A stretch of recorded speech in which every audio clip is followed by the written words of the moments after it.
Joining us now, former FDA Commissioner Dr. Scott Gottlieb. And Joe, we can maybe get a sense from him whether or not the coronavirus is fading away, as the president predicts. We could. Thank you so much. Dr. Gottlieb, thank you for being here. I want to start with something that's concerned me, and I'm sure concerns you as well. We're hearing reports of businesses finally being able to reopen, and some restaurants across the country now having to close down again, not because of the fear of coronavirus, but because actually somebody working for them has coronavirus or have been infected by people that go there. Are we looking at the possibility of business owners losing their jobs eventually because people won't take basic safety precautions and wear masks? Well, look, I think what we're looking at is the reality that we're going to have rolling outbreaks. There's going to be parts of the country that get hot where there's a lot of infection. We're going to have to take targeted mitigation steps. And certainly in the states where you haven't seen as much infection to date, that weren't as hard hit, I think there's more complacency and there's a higher risk of spread. I think that's what's happening in the South and the Southwest, Florida. Those states during the first wave weren't hit as hard as the Northeast. And so when you look at the habits of people down in those parts of the country, you don't see mask wearing, you don't see people taking the same precautions because they just haven't experienced the same level of death and disease from COVID as parts of the Northeast. Certainly in New York, you go out in Connecticut where I am, everyone's wearing a mask. And so it does create more risk in those parts of the country. And I think it's important that political leaders, governors, start to talk about some of the common sense measures that people can do every day to reduce the risk to the population and also to the risk to yourself.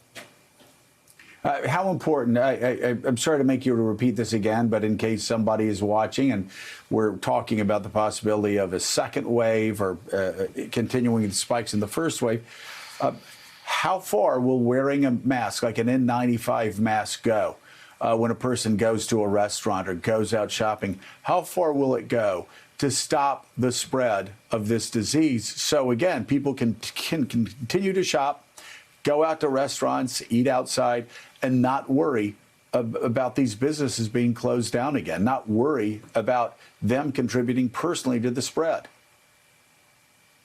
Right. Well, uniform masking would go a long way. So there was one study that showed that if 60% of the people wore masks that was 60% effective, you would get the reproduction number under 1, which means you'd have a declining epidemic rather than an expanding epidemic, which is what we still have in this country. The reproduction number is over 1, meaning for every new infection you get more than 1 infection. Another study that came out recently, a mathematical modeling study, looked at the same question and found that if you can get 50% of people to wear effective masks, you would get the reproduction number under 1. Now, most people can't get their hands on highly effective masks, but I think that's going to change now. There's more N95 masks in the system. States are stockpiling them. The federal government is. Hospitals are.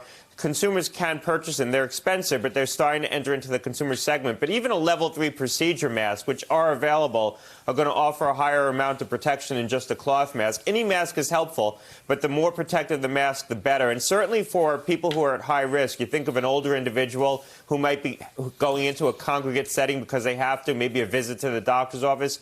I think we should be thinking about how to get those individuals N95 masks to use when they go into higher risk settings. That would really reduce their risk, and it would reduce the overall risk in the public. Dr. Gottlieb, it's Willie Geist. Good to have you back on this morning. You said earlier this morning in another interview that you're more concerned now than you were 3 weeks ago heading into the fall. What do you mean by that specifically? What are you looking at, and where are your areas specifically of concern?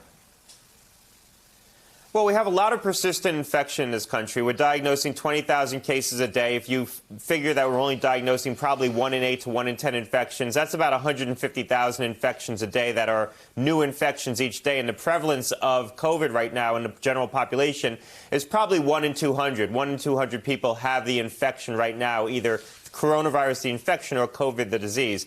It's a lot of infection to be taking into the fall when we think there's going to be a resurgence because we're going to be back in school, back in college campuses, back at work in more earnest.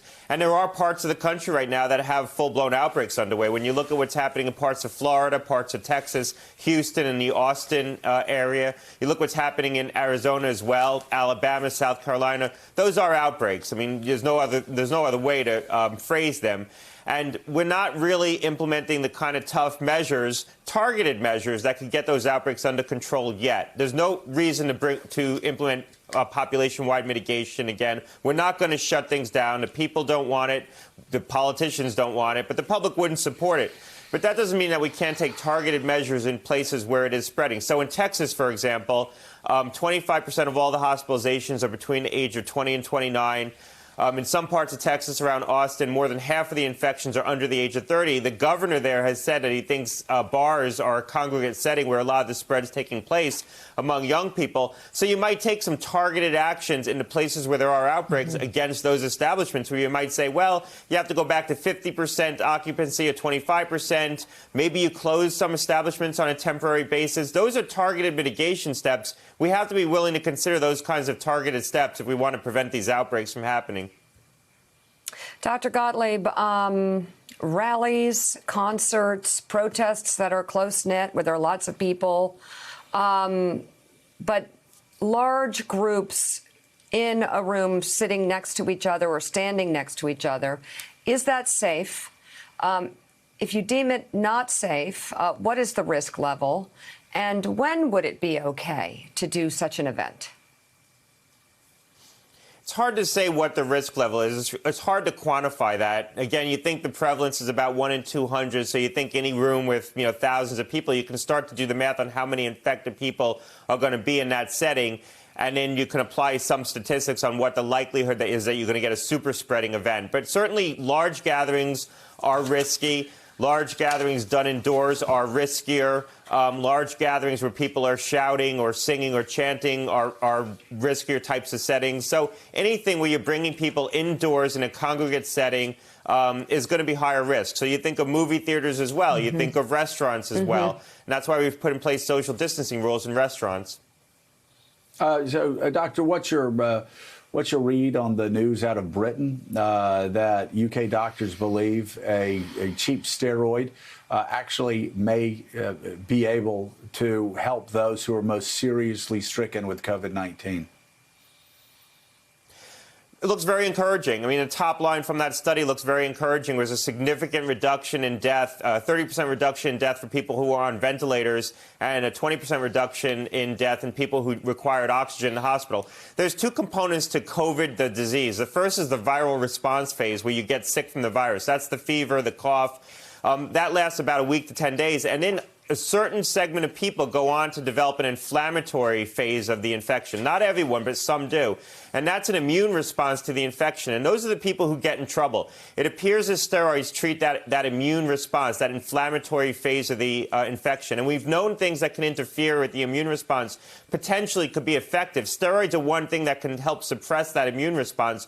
We didn't think steroids were effective in this setting because they typically don't work in other studies in what we call acute respiratory distress syndrome, which was a kind of clinical picture we were seeing in these patients. But they do seem to work based on this study. It was a rigorous study, 11,000 patients, about 6,000 in the component looking at dexamethasone. So it seems to work.